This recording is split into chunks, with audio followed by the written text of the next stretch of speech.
Hey everybody, I'm Chris Metzler here, one of the programmers with the Green Film Festival San Francisco. As you know, we kind of try to choose some of the most kind of interesting, thought-provoking, and cool films from around the world. And you just had a chance to see Growing Up Green, and we're lucky enough to have some of the folks from there. Welcome, guys.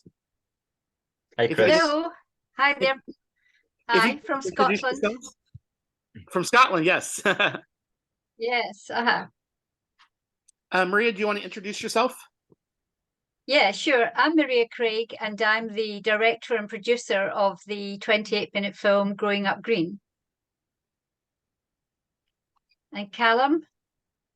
I'm Callum Bell. I'm Maria's production assistant for Moviola Productions Scotland, and that includes for our most recent film, Firebird, as well, which is coming out soon. Oh, we'll have to be on the lookout for it. Uh, Yeah.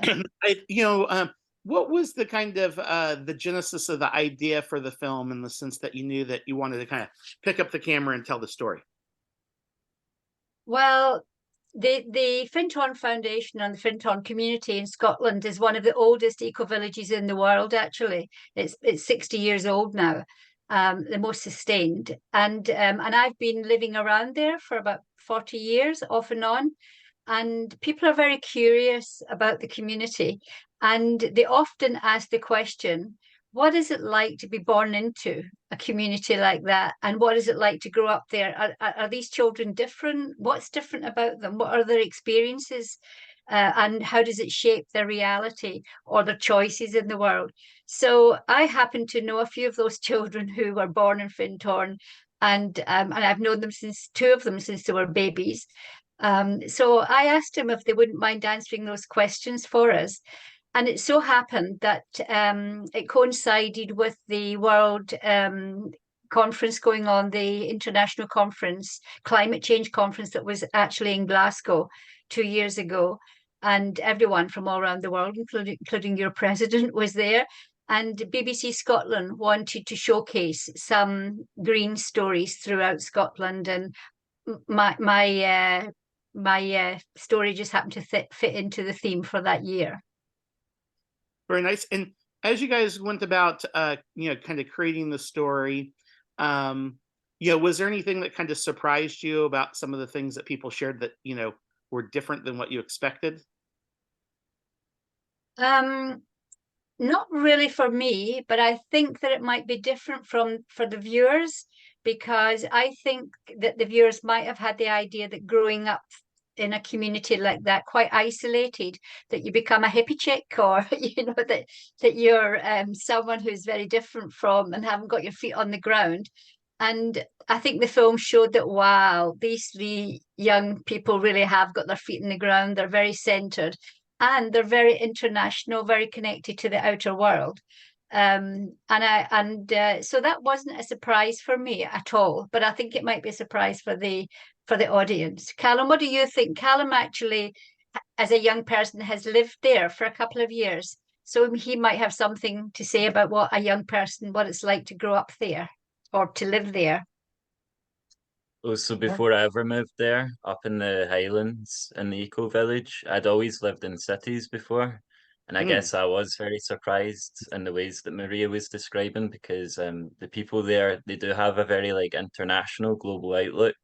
Like they're connected to a global eco village network. Um, and they try and like push that movement all throughout the world. And the people there were much more practical than me, like in terms of like gardening and chopping wood and like self-sustaining themselves and all that kind of thing. So yeah, very grounded people there. And what if somebody was interested in kind of setting up an eco village elsewhere in the world, I mean, are there things that that they maybe would want to kind of keep in mind, or or what would the folks in the film say, I guess, in the sense of like, what are best practices? I think, well, now from Findhorn in Scotland has grown a huge global eco-village network that's all around the world, all around Europe, all around the States. So there's a huge connection of global eco-village networks. I think that if you were setting up, if I was young and setting up or being part of an eco-village tomorrow, I'd want to make sure that I had a very common, there was a common ground between us all, that we all had similar themes and aims, and we're working towards similar outcomes. And that's the most important thing. The other thing is to find a really good space for it, where there's good running water and plenty of opportunity, woodland around you, etc., so that you could be self-sustainable if needed. And Callum, had you worked on a film beforehand, or was this one of the first film projects for you to work on?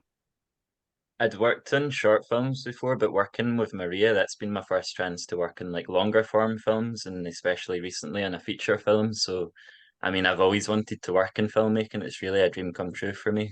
And it's amazing to be doing that connected with Maria, who's a friend, and with Findhorn, a place that's very close to my heart. Nice. And are there sorts of types of stories that you both like to pursue, or that you want to pursue in the future? Yeah, well, actually, we've just finished now a feature called Firebird, and it's in the same community. Just an accident the way it happened.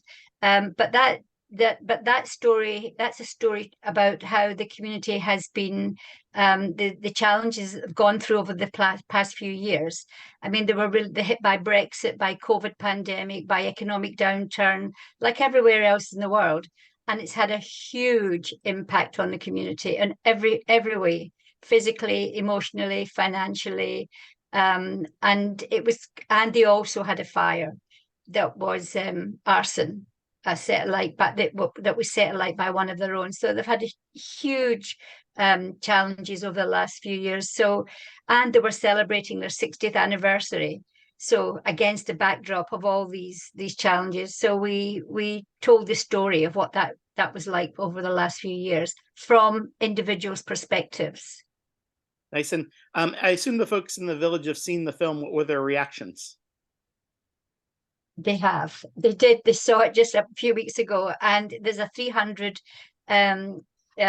place, beautiful hall in Findhorn, and it was full to capacity twice. And they were really sad, mostly to see the fire, to relive the fire, which was horrendous for them because it burned down their main community centre and the sanctuary building, which is very precious to them. And I think they were quite relieved to be able to tell all the stories that are told about Findhorn are quite happy.